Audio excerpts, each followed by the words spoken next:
Olá pessoal, muito boa noite para vocês. Hoje é dia 16 de julho, nós estamos começando aqui mais um Diálogos, episódio número 129, ao vivo, direto da Vila Madalena, em São Paulo. Sempre trazendo aqui um bate-papo, uma pessoa para a gente bater papo ao vivo e a cores com vocês. E hoje, em especial, a gente... Bom, o dia de hoje era esperado, porque o nosso convidado teve aqui alguns dias atrás. Assim, ele falou que deu uma passadinha aqui. E essa passadinha levou 1h30, porque a gente começou a conversar. Nós quase fizemos um webcast offline, né, Fábio? Seja bem-vindo, cara. Obrigado, cara. Eu tava, assim, desde aquele dia que você passou aqui, eu estava instigado para a gente conversar. Depois a gente foi no lançamento do teu livro, aliás, Holoplex, está aqui, nós vamos falar sobre ele, editora Aleph, está aqui.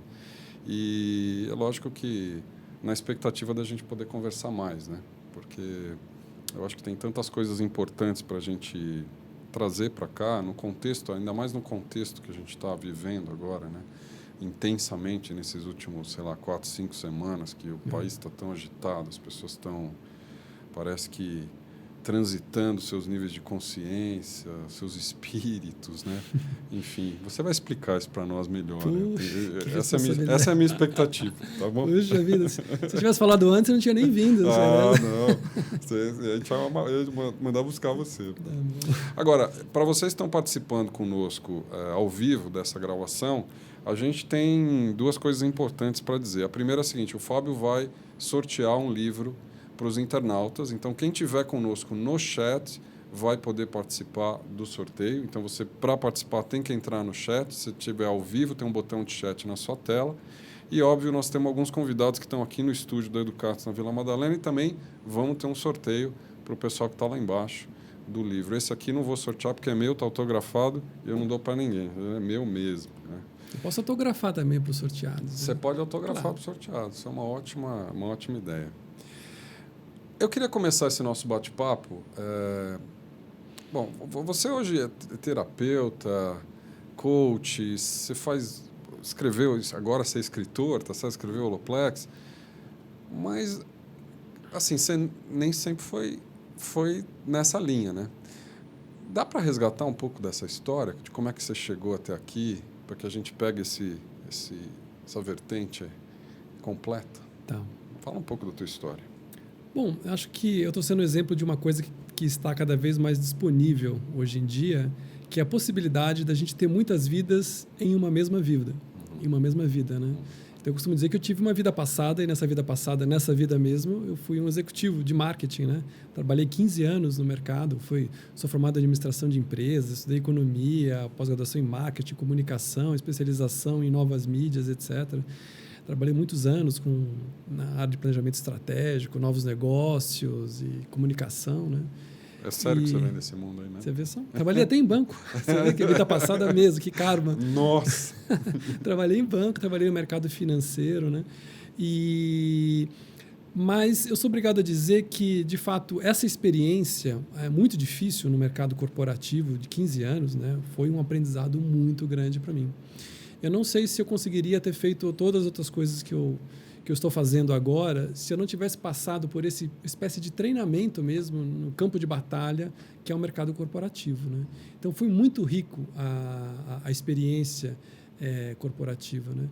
E, de certa forma, hoje, né, depois que deixei de ser executivo e passei a ser um terapeuta e coach e tudo mais, muitos dos meus clientes são do mercado corporativo, né? E muitos estão querendo também fazer essa virada, mudar de vida, né? Fazer essa transição de carreira, de vida, de cidade, de país e etc., né?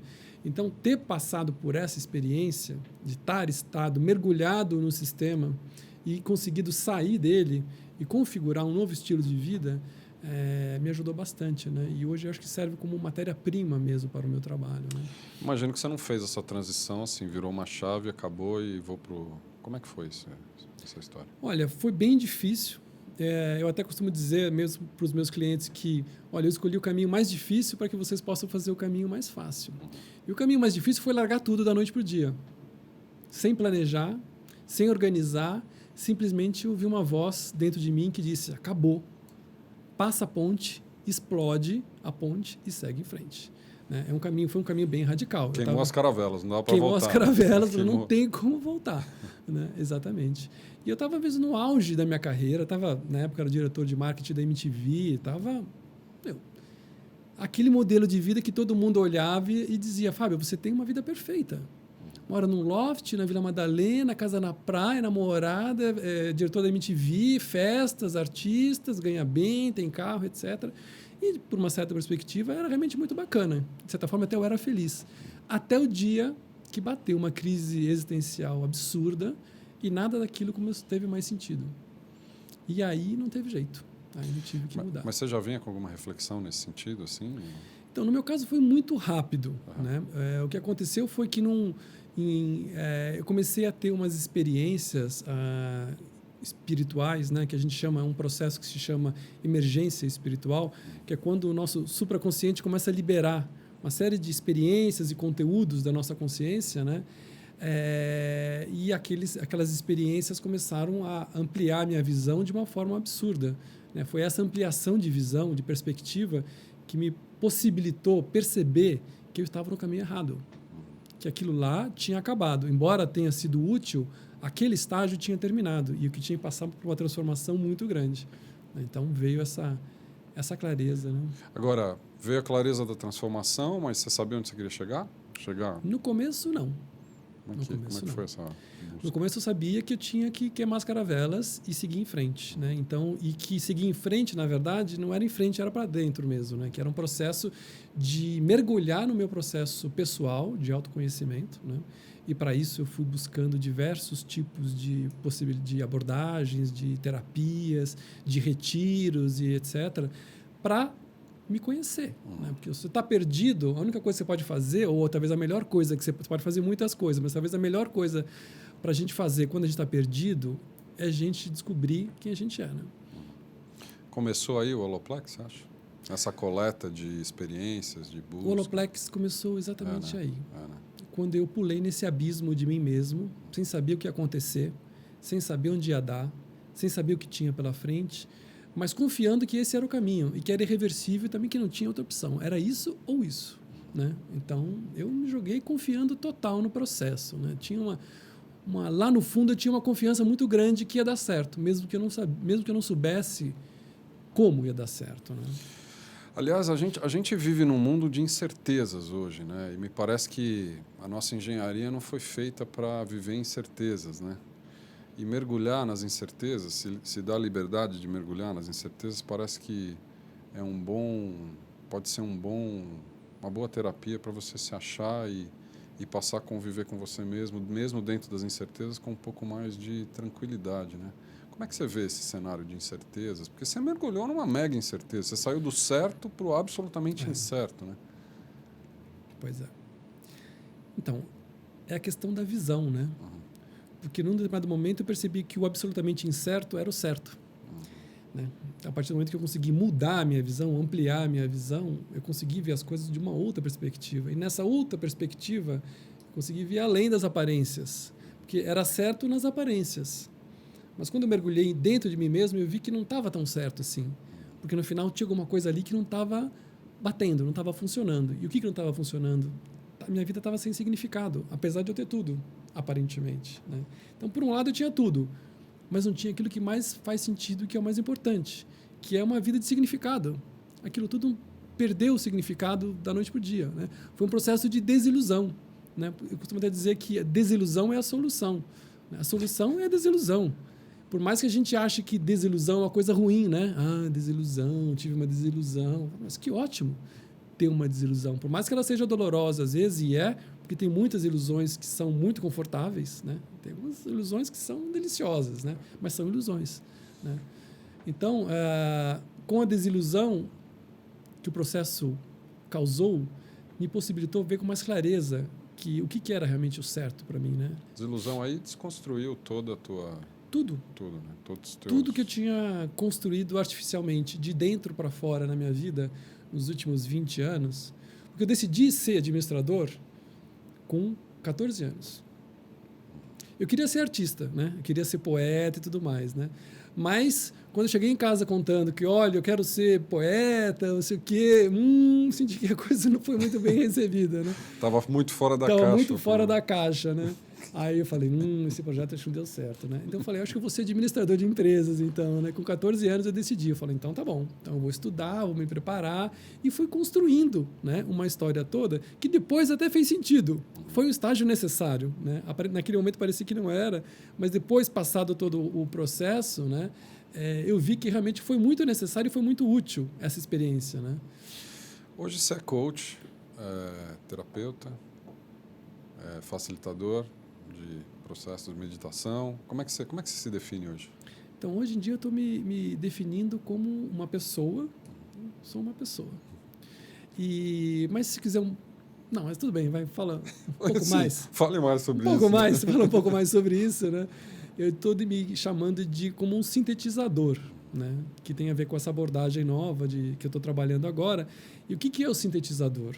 Ele é terapeuta, ele é facilitador, ele é um amigo, é um cara que você bate papo no café, é um irmão, é um filho, é um pai.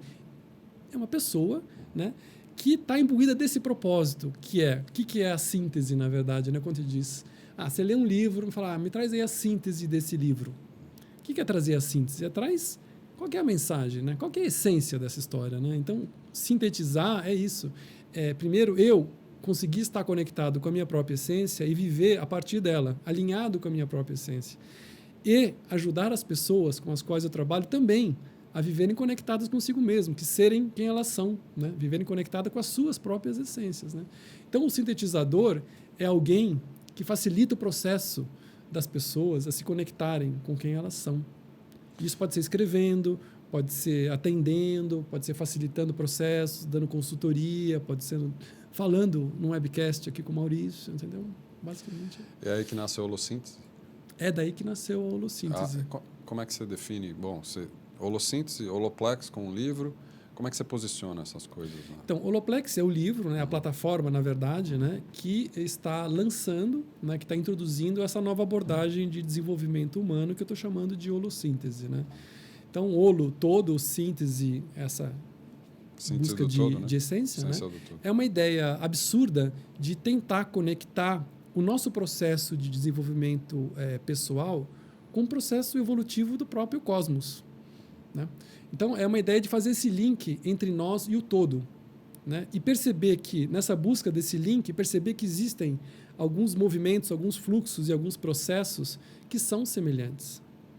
E que, como a gente é um reflexo do todo, se eu me entendo, eu entendo o todo. Se eu consigo me curar, eu consigo curar o todo. Se eu consigo me compreender, eu consigo compreender o todo. Então, a gente, a partir do momento que percebe a conexão desses vários todos que nos compõem, né, estão alinhados, a gente percebe que o nosso poder de atuação é muito grande. Né? Então, como vários dos mestres espirituais ao longo da história, né, realçaram, né, começa por você mesmo. Né? Seja a mudança que você quer no mundo, né? Faça a tua lição de casa que você está ajudando o mundo. Né? Quem te inspirou assim, nessa história toda? Onde é que você foi buscar as inspirações, os pedaços que você compôs, que te ajudaram a formar esse conceito? Só para a gente entender as origens dessa história. Tá.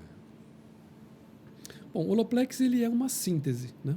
Ele é uma síntese de muitas abordagens de desenvolvimento humano, abordagens psicológicas, abordagens espirituais, abordagens filosóficas. Né? As principais referências são a psicossíntese, né? Que é essa psicologia na qual eu me formei e com a qual eu trabalho. Né? Teve também o holismo, foi uma fonte importante de referência do Holoplex. Né? Aí teve também, por exemplo, a teoria integral do Ken Wilber, também foi uma referência importante. A própria biossíntese também, que é uma abordagem de desenvolvimento humano e bacana. A própria bioenergética, né? Jung, Reich, né? A própria Conscienciologia também, do Valdo Vieira, né? Enfim, teve muitas referências, né? Eu sou formado em yoga também, né? Em meditação, estudei budismo tibetano, estudei taoísmo, né? Então, também todas essas escolas me ajudaram a configurar a holossíntese, né? Então, ela é uma síntese dessas abordagens, né? É uma síntese também de coisas que estão sendo descobertas agora, né? Das novas psicologias, inclusive das ciências, né? A própria história da holografia, né? do fractal e tudo mais. E também integra coisas que eu recebi intuitivamente de outras dimensões, vamos dizer assim, né? Então, a holossíntese, ela sintetiza passado, presente e futuro. Essa é a ideia, né? Você mencionou uma série de referências e a gente, quando você esteve aqui, a gente conversou um pouco sobre isso e hoje eu vivi uma dessas outras experiências. Eu comentei com você aquele dia de que às vezes eu tenho que sair aqui da Vila Madalena, a gente está aqui na Vila Madalena, você está de camisa colorida, eu estou de calça jeans, a gente está todo relax aqui, mas às vezes a gente tem que ir para os grandes centros de São Paulo, Paulista, Faria Lima, né? Hoje foi um desses dias, eu tive que ir lá visitar um dos nossos clientes aqui. E foi engraçado, porque eu fui entrando no prédio, eu mesmo me discriminando, né? Porque eu já entrei num lugar onde as pessoas estavam de terno, gravata, uma vestimenta mais formal e tal. O cara que estava mais mal arrumado lá, eu acho, estava como eu vou para as festas hoje, né? E me senti um ET, cara, total, mais uma vez. Que bom, né? Você vai ainda bem, né? Você vai falando dessas referências todas que te ajudaram a construir a holossíntese e chegar no holoplex. Se você tivesse que voltar para esse meio, como é que você se veria assim, uma linguagem tão distinta, né, tão distante do que as pessoas vivem no seu dia a dia? Como é que você vê essa... E que você já teve do lado de lá, né? Você já teve lá, né?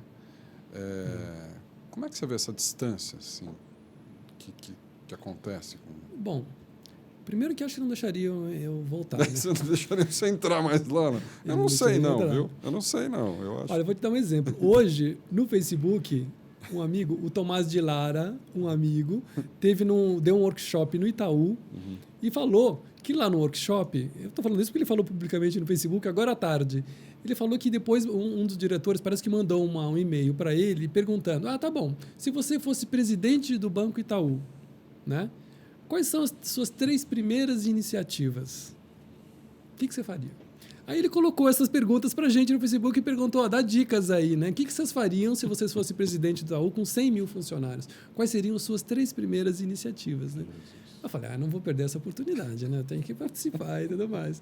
Aí eu falei para ele, olha, eu doaria, durante os próximos 20 anos, 100% do lucro do banco para projetos de inovação, educação e sustentabilidade. Outra, transformaria todas as agências do Banco Itaú à noite em escolas abertas para as comunidades onde eles estão alocados. Sensacional. Acho que nessa segunda o cara já excluiu você do Facebook. Eu tô achando que vão excluir minha conta. É capaz que eu tenho conta no Itaú, é capaz que eles fechem a minha conta.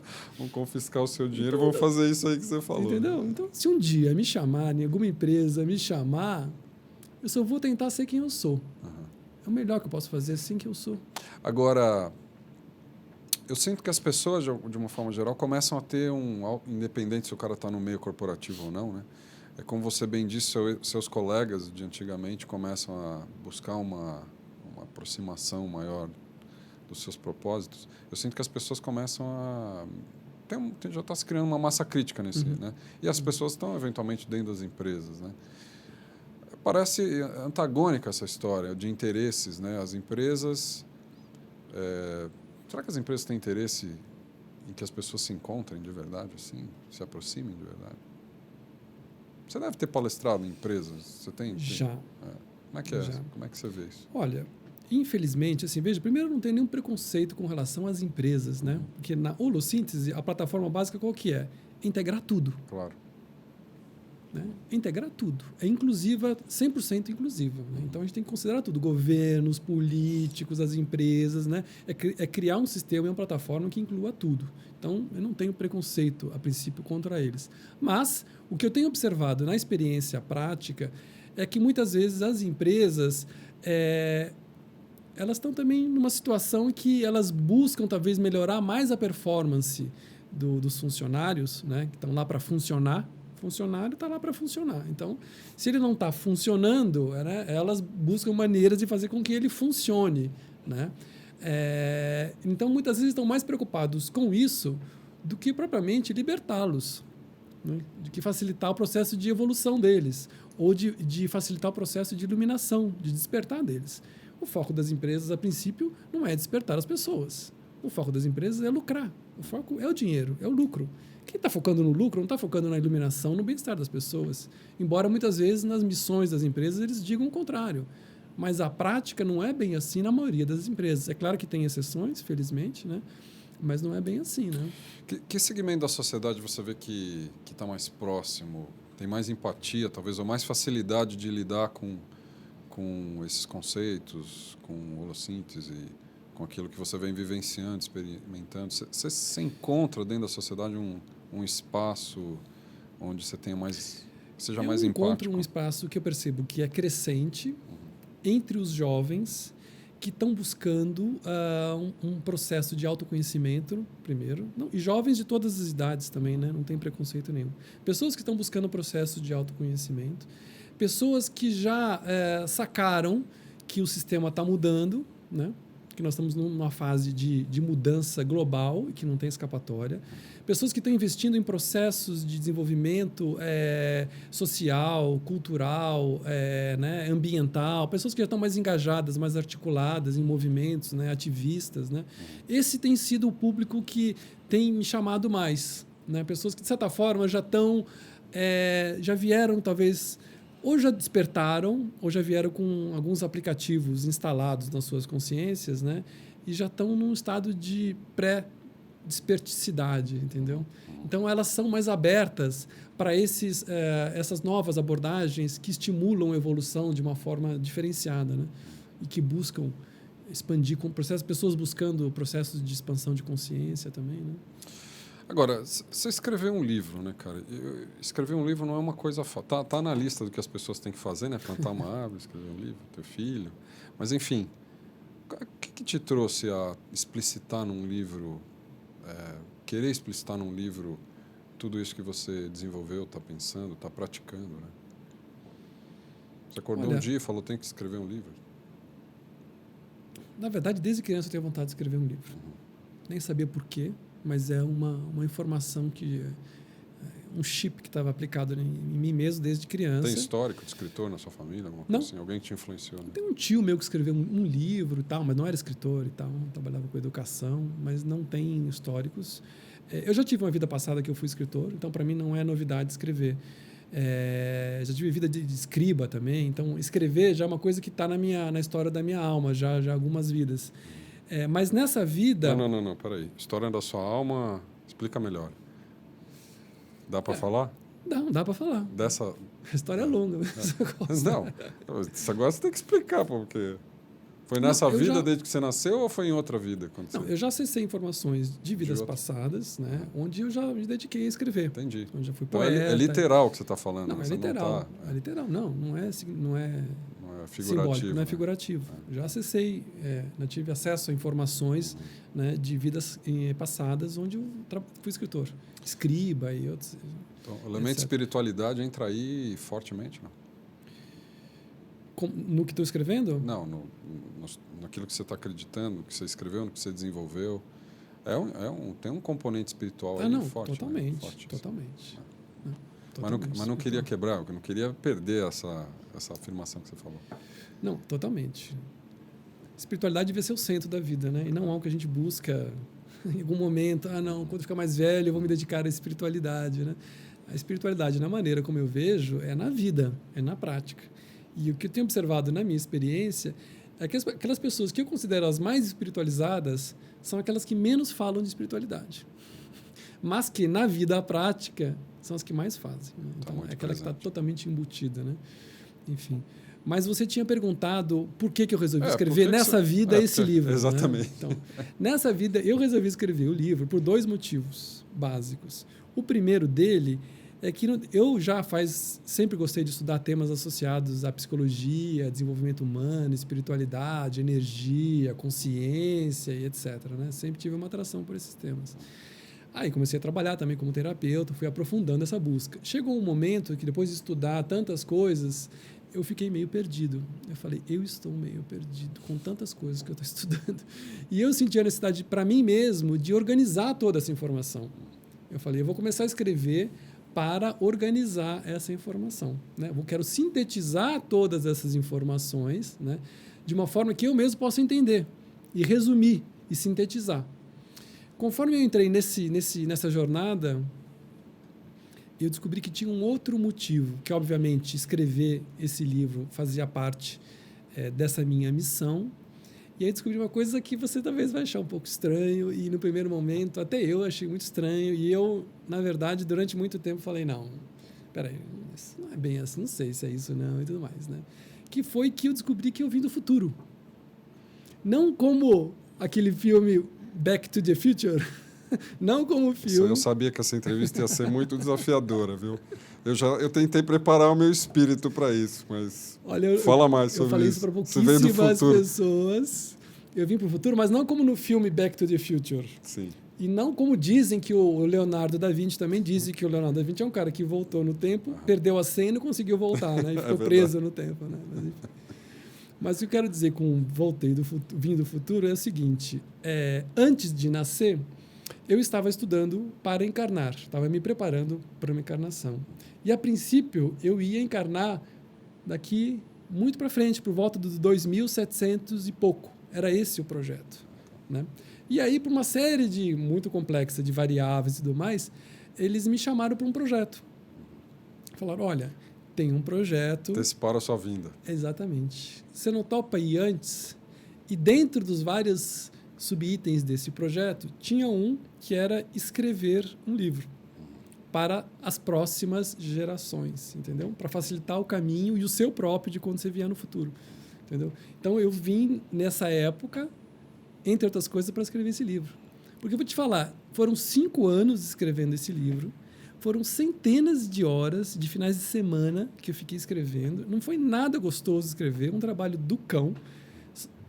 Se tem um motivo para fazer isso, é só porque tinha a ver com missão de vida mesmo. Porque se não tivesse missão de vida envolvido, eu com certeza tinha abandonado esse projeto. Que foi muito difícil fazer. Nada fiz nada tão difícil na minha vida quanto isso.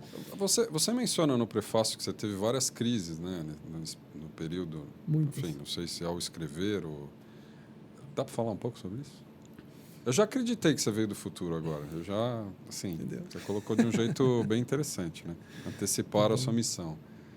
Isso acontece. Você estava preparado para um futuro mais futuro, né? Pois é.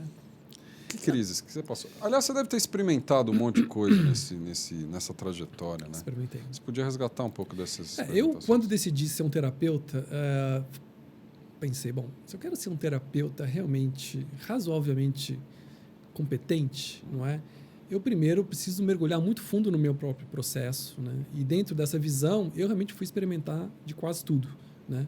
De terapias com respiração, com yoga, como eu falei, budismo, experiências com ayahuasca, durante um tempo, retiros xamânicos, todos os tipos de meditação, vários retiros de meditação.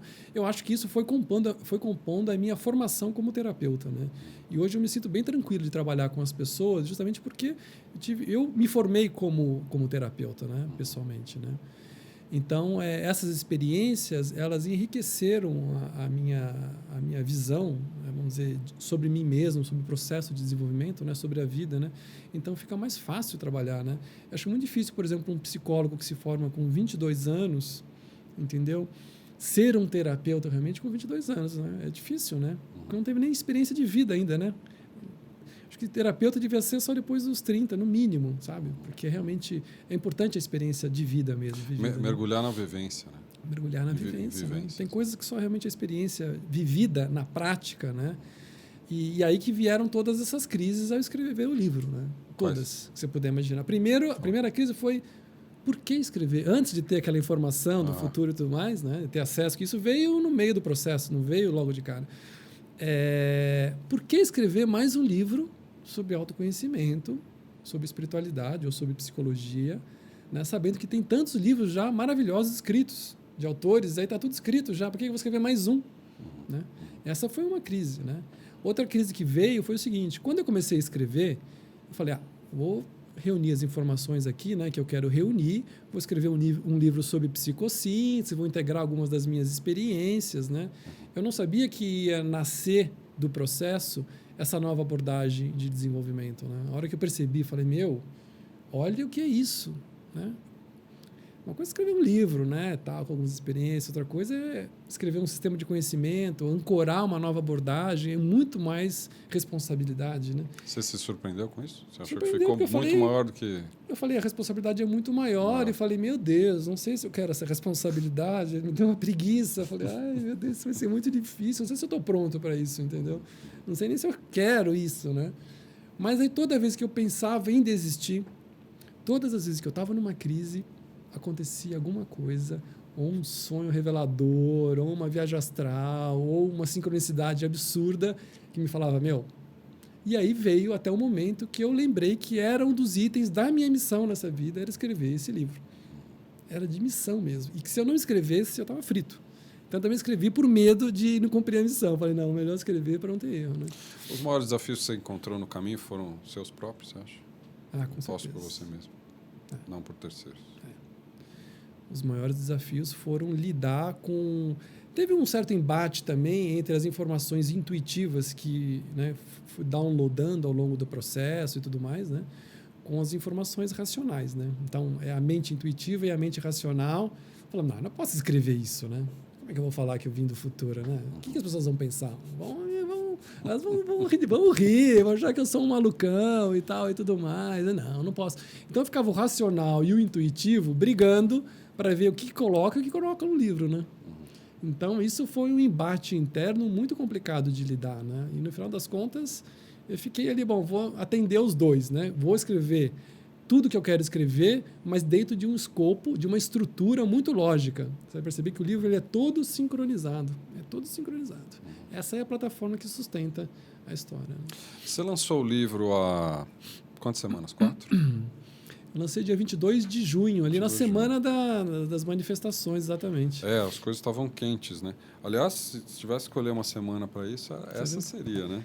São sincronicidades como essa que me guiaram. Exatamente, dia 22 aqui, que foi a data que você botou aqui. O que acontece? Já dá para sentir o peso disso aqui? Já dá para sentir o efeito, o impacto? O que você tem sentido de lá para cá? 22, nós não temos nem um mês ainda, né? Olha, dá para sentir o peso e a melhor maneira como eu sinto esse peso é a leveza que eu estou sentindo depois de ter escrito. Você está aliviado, assim? Eu estou bastante aliviado de ter escrito o livro, sabe? Eu sinto que... É um marco, né? É um marco de conquista, né? Na verdade, de conquista de um... Estou me sentindo muito leve. Estou flutuando, assim. Sabe? Preciso me segurar porque eu vou dar, né? Dá para ver algumas perspectivas de mudança? Deu para ver alguns feedbacks bacanas. O primeiro foi uma amiga que chegou e falou, Fábio, eu estava com um livro em casa e a minha sobrinha, que estuda arquitetura, pegou o livro, sumiu com ele e voltou 2 dias depois dizendo, eu pirei nessas imagens, nesses gráficos, nessas formas. E ela parece que estuda a teoria das formas na universidade. Eu falei, olha só, eu falando de espiritualidade, fui tocar uma pessoa estudando arquitetura por teoria das formas. E é justamente essa ideia, né? Por isso que ele tem muitas imagens, né? São mais de 80 imagens. Aliás, é uma característica do livro, né? Eu não vou conseguir mostrar aqui porque eu estou sem a câmera de cima, mas o livro tem... assim, ilustrações incríveis com as imagens, né? Que você me comentou que você eu rascunhou, foram mais de 80 ilustrações que eu rascunhei, e aí, claro que eu passei para um designer para ficar bonito, né? Porque eu desenho muito mal. Mas a ideia de usar a imagem como um caminho para transmitir essas informações. É muito difícil falar sobre espiritualidade, sobre assuntos muito complexos, muito sutis, né? Sobre outras dimensões, etc. e tal, né? Só escrevendo. Então, a ideia foi usar as imagens para comunicar também com o lado direito do cérebro, porque a ideia é transmitir a informação para os dois lados, para o cérebro integral, direito e esquerdo. Então, tem informações lógicas, analíticas, e tem informações mais subjetivas, mais abstratas, que são transmitidas especialmente pelas imagens e pelos neologismos, né? Porque tem muitas palavras novas aí no livro e tudo mais, né? Que é justamente para tirar a pessoa, colocá-la numa outra sincronia, né? Tirar do lugar comum. Tirar do lugar comum, exatamente. Desconstruir, né? De verdade, né? Desconstruir para poder reconstruir, ou construir, né? Desconstrói para poder construir algo novo, né? Como é que você vê o futuro próximo, assim? Você está mergulhado nesse projeto, nesse caminho? Dá para ter uma perspectiva da tua vida, sei lá, 2 anos para frente, assim? Você consegue ver que impacto isso vai ter? Bom, nem sei se isso é importante, né, também. Eu me vejo agora mais ou menos como um missionário, tá certo? Eu tenho realmente viver na prática tudo que está escrito nesse livro. Esse talvez seja o maior desafio. Ser tudo isso que está aqui colocado, né? Porque, de certa forma, por mais difícil que tenha sido escrever um livro, escrever é muito mais fácil do que ser, né? Então, o desafio agora é ser tudo isso, né? E realmente me abrir para os processos que o livro já está despertando, né? De outros projetos e tudo mais conectados com o livro. Inclusive, o próximo livro que eu vou lançar, que está escrito, na verdade, que é contando os bastidores do Oloplex, né? Contando todas essas experiências espirituais, os sonhos, etc., que eu relatei, né? Eu até queria lançar junto, mas como o livro ficou muito grande, eu resolvi lançar, não vou lançar um e-book separado só com... É o backstage do livro? Exatamente. É um making-off do Oloplex. Making-off do Oloplex? Contando as experiências. Uau! Né? Uau! Já tem até nome, vai chamar Hiper. Que legal. Já está quase pronto. Né? Olha, eu tenho o prazer de ver que tem uma pessoa que está aqui que, pô, ela vai me ajudar demais, cara. Porque quando eu começo a travar nesses assuntos, essa moça que está aqui comigo, aqui no meu lado, ó, ela me dá uma ajuda, assim, incrível. Deixa eu botar a Camila aqui. Tudo bem aí, Camila? E aí, Maurício, tudo bom? Tudo bem. Bom que você está aqui, viu? Às vezes eu pioro os nós da tua cabeça, né? Ela fala desapega, cara. Desapega, Maurício, desapega. Na verdade, eu tenho uma pergunta para o Fábio. Eu fiquei curiosa no começo da nossa conversa. Você falou assim, eu passei pelo processo mais difícil para poder, talvez, trazer um caminho mais fácil para quem está aí nessa jornada. Putz, dá para ser mais fácil mesmo? Porque, não sei, da minha experiência tem sido também difícil, tem sido complexo. E se dá para ser mais fácil, sei lá, como? Boa questão. Olha, a pergunta realmente é muito boa, né? Desapega, Camila, desapega. Poxa, né? Desapegar ajuda bastante, né? Quando eu digo o caminho mais difícil, que foi esse caminho sem planejar, sem preparar, sem me organizar. De ter me jogado num processo de transformação da noite para o dia. Implodir uma vida de 20 anos, que foi construída há 20 anos, implodir em 3 meses. Não é? E qual que é, teoricamente, o caminho mais fácil, né? Que acho que é para a maioria das pessoas? É planejar minimamente essa transição. Porque, de repente, você desperta, você percebe que você está todo enredado na vida, com um monte de compromisso, né? Várias questões para... Né? Compromissos mesmo na vida, com filho, com família, com o próprio trabalho. Todo ancorado. Né? Todo ancorado, e aí você percebe que não é nada daquilo. Nem todo mundo, né, tem essa possibilidade de implodir tudo da noite para o dia. Nem eu recomendo isso. Né? Então, o que eu chamo de caminho, entre aspas, mais fácil, é poder planejar. E que também o mais fácil é que se eu tivesse um coach na época, teria sido bem mais fácil. O meu caminho, e eu fiz tudo sozinho. Sem coach, sem terapeuta, sem nada. Eu fui me jogar no processo sozinho. Então, isso que eu acho mais difícil, ir sozinho, né? Acho que o caminho mais fácil é ir com pessoas bacanas junto, que vão poder te ajudar, te apoiar e te dar um suporte, né? Acho que a Camila vai querer falar aqui mais um pouco. Estou pensando em outra coisa, na verdade. Não sei, talvez nesse caminho não é pressuposto também um vazio, um momento de pausa, assim. Engraçado que você falou muito de sincronicidade hoje. E o começo da tua conversa foi justamente o que eu estava falando com uma amiga hoje na hora do almoço. E a sensação que me deu foi que a gente tem sido pedido um momento de pausa. E aí, talvez nessa pausa, a gente consiga trazer uma reflexão que, se você não para, talvez você não chegue no profundo que você precisa. Não sei, assim, de não saber mesmo. Queria sugerir que você falasse um pouco disso.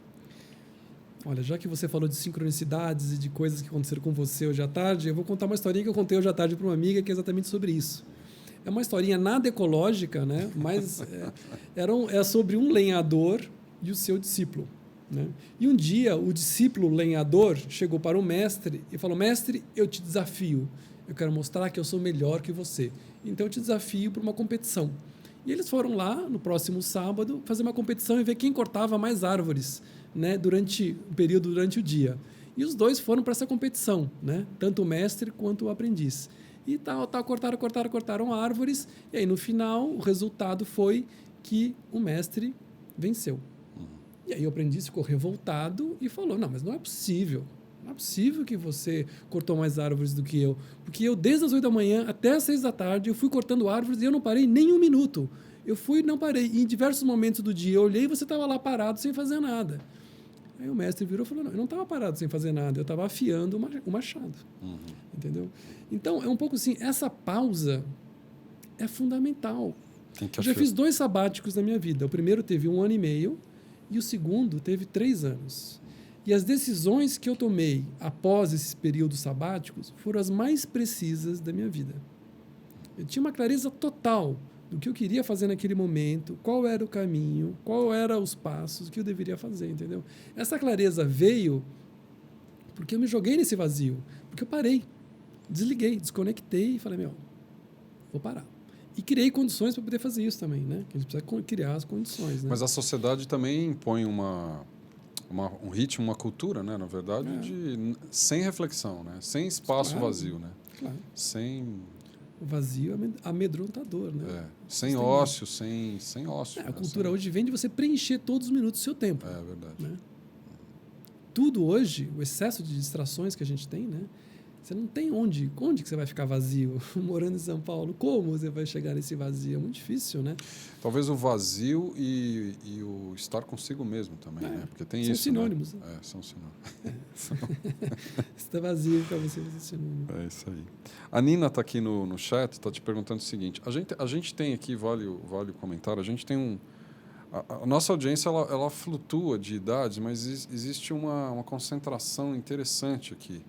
No jovem, esse cara que está saindo da fase de formação, entrando no mercado de trabalho, esse cara, e também no cara mais maduro, mais noizão, assim, tiozão, que nem nós dois. Tipo, assim. 30 e poucos. Tipo,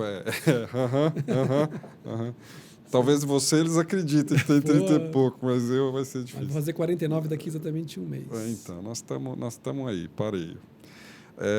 Daí a Nina pergunta para você o seguinte, ela gostaria que o Fábio comentasse sobre como os jovens que estão iniciando no mercado de trabalho podem encontrar um caminho profissional alinhando talento e vocação. E talvez pudesse alinhar algo mais aí, né? Ou alinhar um propósito, alguma coisa que esteja bem dentro. Olha, se ele conectar com a sua vocação, porque o que é a vocação? Né?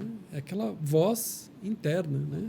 É aquilo que te convida a ir para a ação, mas uma voz que vem de dentro te convidando para a ação, né? A ação da voz, a voz em ação, a sua voz em ação. Né? Ou seja, para você estar conectado com a sua voz interior, obviamente você tem que estar conectado com você mesmo. Na verdade, é só isso que ele precisa, estar conectado com a sua voz. Porque se você estiver conectado com a sua voz, ou seja, se você ouvir a voz que vem de dentro de você, você vai ter todas as respostas para a tua vida. Ouvindo você parece... Simples, né? É só ficar no vazio, ficar no silêncio e ouvir a voz. Agora, por que é tão difícil, né? Tão simples de falar, a gente não aprende difícil na de escola, fazer. né? Nem na faculdade, nem na escola. Exatamente, porque a gente não está programado para fazer isso, né? A gente não está programado para fazer isso, para ficar no vazio, para ficar no silêncio. Sabe que eu estou lembrando de uma coisa agora que eu nunca tinha pensado? O meu pai, quando eu era criança, quando eu sou de uma família de 6, quando a gente fazia alguma coisa errada, né, que era comum, né, de fazer coisa errada, o meu pai tinha um castigo que ele dava, que eu sempre vi com castigo, agora estou percebendo que, na verdade, olha só a sabedoria dele, não nossa, que era, você vai lá, fica fechado, quieto num canto. Ficar quieto num canto. O que é isso? É praticamente uma meditação. Ficar contigo mesmo. Fantástico. Hoje em dia, não sei se os pais ainda dão esse tipo de castigo, mas esse é um bom castigo para o filho. Fica lá sem televisão, sem celular, sentado em silêncio, de olhos fechados. O cara morre. Né? Se eu falar isso para minhas filhas, não é? Tem mais perguntas aqui de convidadas que estão aqui embaixo. Deixa eu trazer aqui para cá, só para não me confundir aqui com os botões. Yes! Eu conheço você de algum lugar. Podia se apresentar, né, Mari? Eu? Então, eu sou a Mari, do TEDx da Luz, e esse mocinho lindo, incrível aí foi palestrante no evento. Aliás, o seu evento foi maravilhoso, porque trouxe mocinhos como ele aqui, mocinhos e mocinhas, que, aliás, inspiraram uma reflexão profunda em mulheres e homens. Faz parte da minha causa subversiva. Mais uma. Devolver as pessoas para elas mesmas. Fábio, queria saber da sua jornada, qual foi a parte que mais doeu? Olha, acho que a parte que mais doeu, e ao mesmo tempo talvez tenha sido a parte mais rica do processo, foi lidar com a minha própria sombra. Foi olhar para mim mesmo e ver que eu não era tão bacana quanto eu achava que era. Que tinha umas partes minhas que absurdamente vergonhosas, assim, imaturas, infantis, sombrias, não é? E isso realmente foi muito difícil, né? Lidar com a sombra é um processo muito complexo. Mas, por outro lado, quando eu consegui aceitar essa minha sombra, eu falei, tá bom, vai. De fato, eu tenho aspectos muito imaturos, muito sombrios, mas eu vou aceitar isso. Eu vou aceitar esses aspectos meus, né? Eu vou aceitar isso. Eu vou aceitar a minha sombra. E vou, claro, trabalhar com ela, obviamente, né? Para ajudar no processo evolutivo, né? Amar a nossa sombra talvez seja o maior desafio de todos. E ele é altamente libertador. É o que liberta. É a verdadeira iluminação, a hora que você ama 100% a tua sombra. Porque é amar tudo aquilo que a gente esconde, tudo aquilo que a gente reprime, tudo aquilo que a gente tem vergonha. Né? Você amar isso é muito difícil. E, ao mesmo tempo, muito libertador. A Mari, deixa eu aproveitar que a Mari está aqui. A Mari, eu vou usar a Mariana aqui para resgatar uma coisa aí. Daí, se ela quiser me complementar, ela já está aí na tela. A Mari organizou o TEDx da Luz, que foi um evento que você palestrou. Aliás, esse teu talk tá na internet. Posso até botar aqui, ó. Deixa eu botar aqui, ó. Se vocês colocarem no YouTube o nome do Fábio Novo, TEDx da Luz, vocês vão chegar no talk dele, que está publicado aqui. A Mari quem organizou esse evento no Ibirapuera, no parque, né? Onde foi mesmo, Mari? Na Uma Paz. Na Uma Paz. E lá se criou toda uma experiência, mais do que qualquer coisa. Acho que foi uma experiência energética ali, fantástica. Total. Né? E que trouxe sentimentos e reflexões assim inacreditáveis. Eu estava lá filmando o evento da Mari e foi duro, viu, cara? Porque tinha hora que eu estava dentro do computador e tinha hora que eu estava dentro do evento. Foi difícil, foi um desafio enorme, né? Yes, era isso que era para acontecer, né? E isso aconteceu com todo mundo, cara. Eu acho que criou-se uma energia ali incrível, né? Como é que você vê esses momentos? Eles são momentos pontuais ainda, né? Porque a gente não encontra eventos como esse da Mari todo dia, né? Mas como é que você vê isso acontecendo hoje no mundo? Às vezes eu tenho medo da gente estar numa ilha. Eu te falei isso aqui o dia que a gente... Né? Meio isolado, né? Bom, a gente não encontra eventos como esse todo dia, nem encontra pessoas como a Mari todo dia. Nem muitas Maris todo dia, né? O encontro iluminado foi... Né? A luz foi encontrá-la, né? Depois o pessoal seguiu a luz, que era ela, né?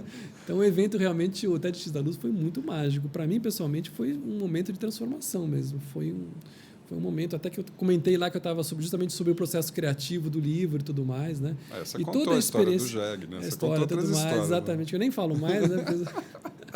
Mas, assim, o processo todo também de construção do evento e da oportunidade que eu tive de conviver com a Mari naquela época, da gente preparando o evento, vendo todo o trabalho que ela fez, todo o processo foi muito interessante, né? E você percebe que quando você faz o processo com amor, né, ele sempre acaba convergindo para uma coisa bacana, né? Então o evento, o TEDx da Luz, foi muito mágico mesmo. Né? Agora, além do TEDx da Luz, que está a Mari aqui, que é organizador do TEDx da Luz, teve também outros TEDx que eu queria botar aqui. Você teve recentemente, não tão recentemente, aqui foi no começo... TEDx Ver o Peso, lá em Belém. Que está aqui, ó, né? Exato. Deixa eu botar aqui na tela para a turma ver. Também tem outro talk aqui. No TEDx Ver o Peso, foi menos um talk e elas me chamaram para fazer a abertura do evento. Você fez a abertura. Então, a gente fez, na verdade, uma coisa que eu costumo fazer bastante em eventos e tudo mais, que é a abertura, que é fazer uma meditação ou uma respiração junto com as pessoas. Então, foi um momento de conexão, né? E preparação do campo do evento para o que vinha depois. A gente teve uma experiência contigo, tiveram várias já, né? Além dos talks e dos eventos e tal, mas mais intimista, a gente teve uma experiência contigo quando a gente fez um encontro de organizadores de TEDx aqui no Brasil, que foi na garagem da minha casa, né? Inesquecível aquele momento. e que você criou, você fez também a abertura do evento, né? Criando um processo de meditação ali. e que tocou bastante as pessoas e ajustou um clima para que o evento corresse assim com uma tranquilidade muito especial, né? Tem uma força do coletivo aí, né? Como é que você vê coletivo? Olha, essa coisa de quem trabalha com grandes eventos, de perceber que aquele grupo de pessoas que está ali é um grupo muito especial, muito específico, que provavelmente nunca mais vai se reunir naquela configuração que é única, né? Que é uma coisa... e você poder criar esse campo coletivo, tem coisas muito simples que a gente faz e muito rápidas atrás, né? Que a gente faz, que você muda a frequência desse campo coletivo. E quando você consegue, com essas práticas, configurar esse campo coletivo, você cria um ambiente muito mais favorável para os processos que vão acontecer dentro desse campo. Então, a maioria dos eventos não tem esse olhar energético para o campo. E as pessoas não preparam o ambiente para o que vai acontecer lá. Então, muitas vezes, o campo fica desconfigurado, ou fica vulnerável, ou fica um campo aberto, permeável a todo tipo de interferência, que muitas vezes atrapalha os palestrantes, atrapalha quem está recebendo informação e tudo mais, né? Então, você criar um campo favorável, simples, rápido, né, faz toda a diferença, né? Eu faço isso em todos os eventos que eu vou, eu faço isso. Todos os workshops que eu dou, eu começo com uma meditação, ou com um exercício de respiração, ou com uma visualização, ou pode ser um trabalho físico até também. Faz toda a diferença. Deixa eu trazer a Mari de novo, eu estou vendo que ela está lá no microfone. Fala aí, Mari. Olha, assim, que eu acho precioso estar com um serzinho desse aqui para a gente poder conversar e partilhar coisas, né? E numa das nossas conversas, e eu estava no meio do meu processo quando eu fiz o TEDx da Luz, e o Fábio estava léguas na frente já. E uma das coisas que a gente conversou é a questão da margem do rio. Depois que você sai de uma margem, voltar para a mesma margem, quando a gente está na jornada, não existe mais. Então, o que está na frente da gente é um caminho que nunca foi escrito e feito por ninguém, né? A jornada do herói tem a ver com isso, da singularidade dessa nossa voz em ação, está escrevendo pela primeira vez na nossa história e na história do mundo aquilo que a gente veio fazer, né? E aí eu te pergunto, Fábio, assim, o que te autorizou a se manter num sabático 3 anos, né? 1 ano e meio, se não bastasse, depois 3. Né? Porque eu acho que isso eventualmente pode ajudar quem também está na sua, né? O que te autorizou é ótimo, né, cara? Quem deixou isso acontecer, deixou, né? É quase um ato revolucionário, né? Ficar 3 anos numa busca, numa jornada, não é? Olha, eu acho que talvez essa tenha sido a grande sacada, que eu me autorizei a ficar esses 3 anos. Eu mesmo me autorizei a ficar esses 3 anos. E eu me autorizei por um motivo muito simples. Eu estou aqui me propondo a fazer um trabalho que basicamente, ou totalmente, tem que ser totalmente verdadeiro. Eu não quero fazer um trabalho que não seja verdadeiro. E para ser verdadeiro, eu preciso estar muito conectado com a minha verdade. Então, enquanto eu não encontrar essa verdade, eu não vou sair, não vou fazer nada. Eu vou continuar buscando, até encontrar. E eu encontrei. Então, eu estou buscando. É claro que a verdade muda também, né? Ela vai se atualizando e tudo mais, mas, assim, a autorização aconteceu na hora em que eu encontrei e falei, não, agora eu estou pronto. E você sabe qual foi o minuto? O instante em que eu falei, eu estou pronto, eu posso começar a atender pessoas? Porque a minha professora falava, de psicossíntese, falava, você já está pronto. Você já pode começar a atender. E eu falava, não, ainda não.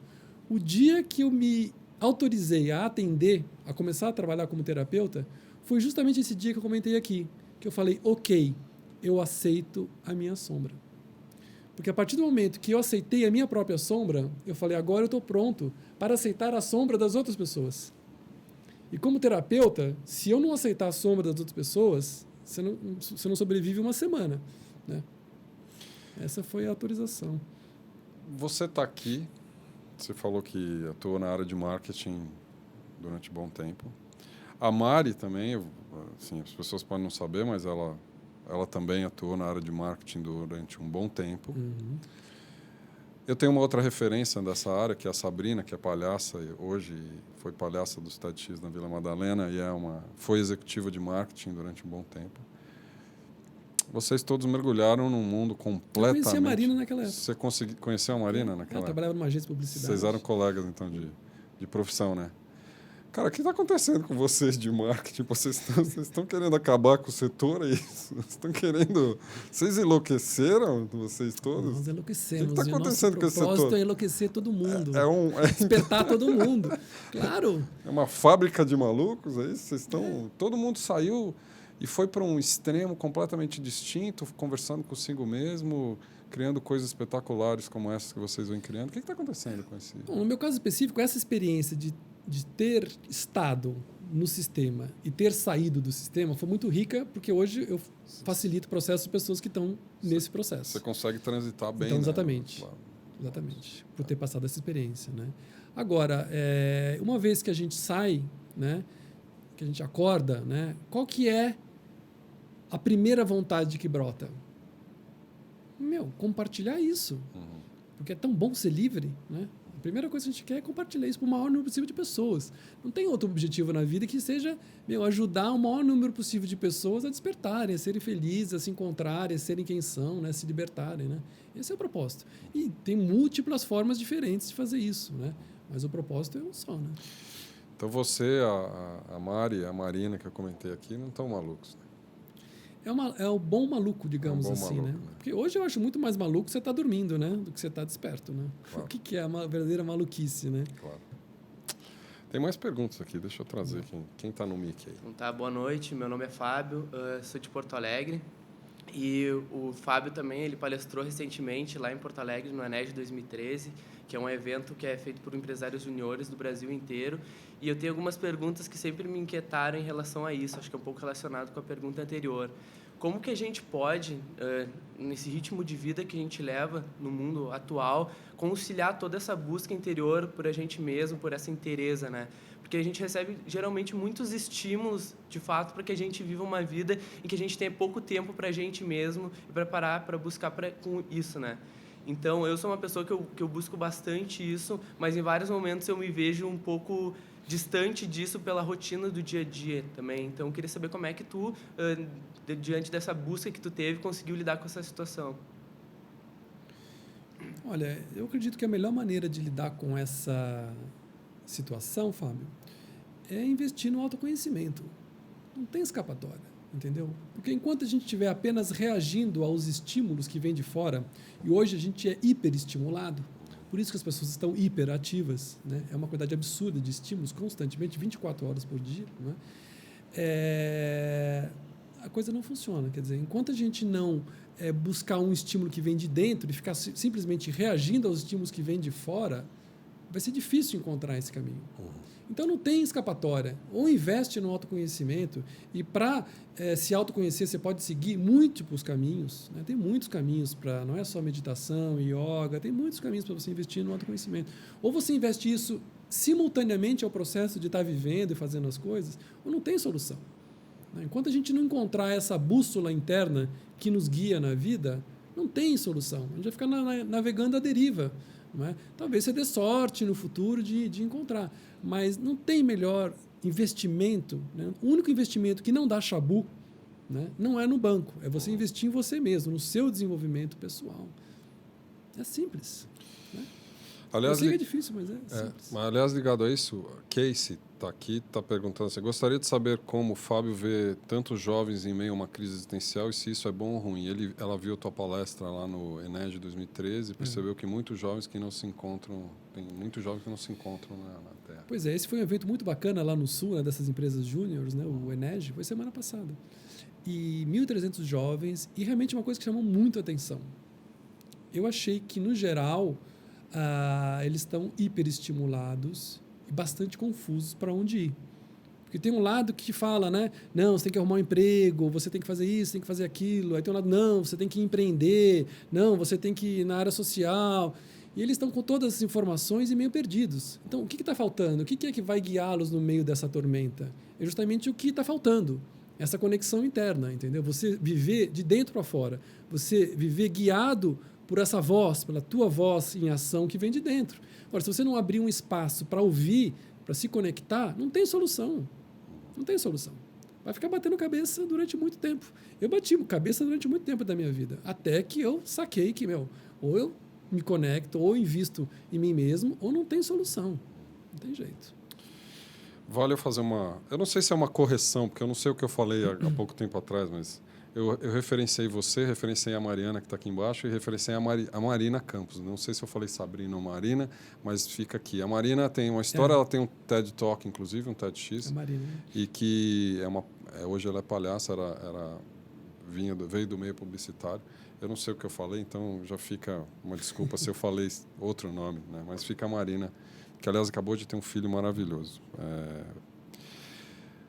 Eu não tenho como não trazer para cá, apesar do nosso tempo já foi para o saco, viu, Fábio? Faz tempo aqui já, mas enfim.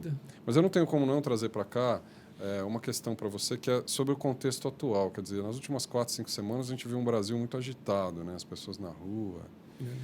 A gente vem discutindo também já desde a época do TEDx da Luz e outros eventos que aconteceram, essa fase onde parece que o mundo está transcendendo, né? Ele está passando de um estágio para outro. A gente vê a economia em crise, o capitalismo em crise. Tudo em crise. O que está acontecendo, cara? Se eu ler isso aqui, eu vou entender, você acha? O que está acontecendo? Tomara. Se ler, depois você me conta. Se descobrir, tá? Olha, eu vejo o que está acontecendo, eu estou muito feliz com o que está acontecendo. Né? Faz parte daquele projeto de ter vindo agora num momento de transformações globais absolutas, totais, inimagináveis. Por isso que anteciparam a sua missão, né? Tá vendo?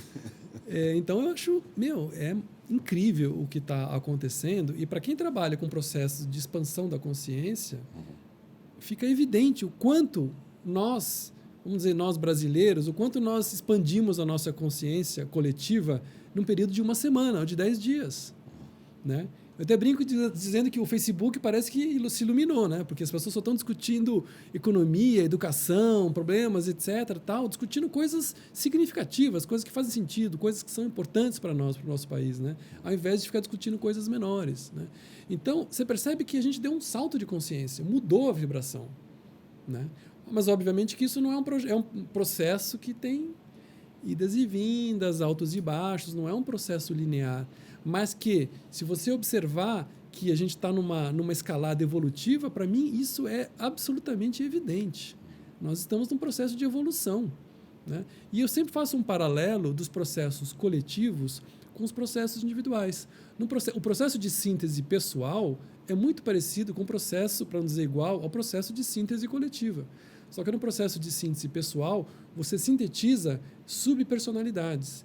E no processo coletivo, você sintetiza países, nações, cidades, né? Empresas, são outros. Né? Mas o processo, em essência, é o mesmo. Né? E esse processo ele é evolutivo, ou seja, qual é a base dele? Primeiro, aceitar. Aceitar que tem essa diversidade absurda no mundo. Enquanto a gente tiver qualquer tipo de preconceito, de um não aceita o outro, um é contra o outro, não funciona. Enquanto a gente não conseguir construir um sistema, um holossistema que inclui e aceita tudo e todos, a gente não vai funcionar. E eu acho que a gente está arrumando para isso, para configurar um novo sistema operacional global que vai ter a capacidade de aceitar e incluir tudo e todos. E isso vai doer? Isso vai ter, como tem no processo pessoal muitas dores, o coletivo também vai ter. Né? Quando a gente está numa crise pessoal, não é dolorido, não é difícil, não bate um vazio, dúvidas, incertezas, inseguranças, né? Recaídas, medos. Né? Isso acontece no individual e no coletivo. Agora, quando a gente passa uma crise pessoal, depois que passa, a gente fala, nossa, eu saí muito mais forte, eu saí muito melhor, muito mais consciente. Não é? Coletivamente também. A gente sempre vai sair muito melhor da crise, muito mais consciente e muito mais evoluído. A crise dói, mas ela é evolutiva. E a gente está nesse caminho de evolução. Então, eu só posso estar feliz com tudo isso que está acontecendo. A gente está realmente criando novas sinapses no cérebro global, né? No cérebro humano global. Né? Estamos abrindo novas perspectivas numa velocidade astronômica, exponencial. Né?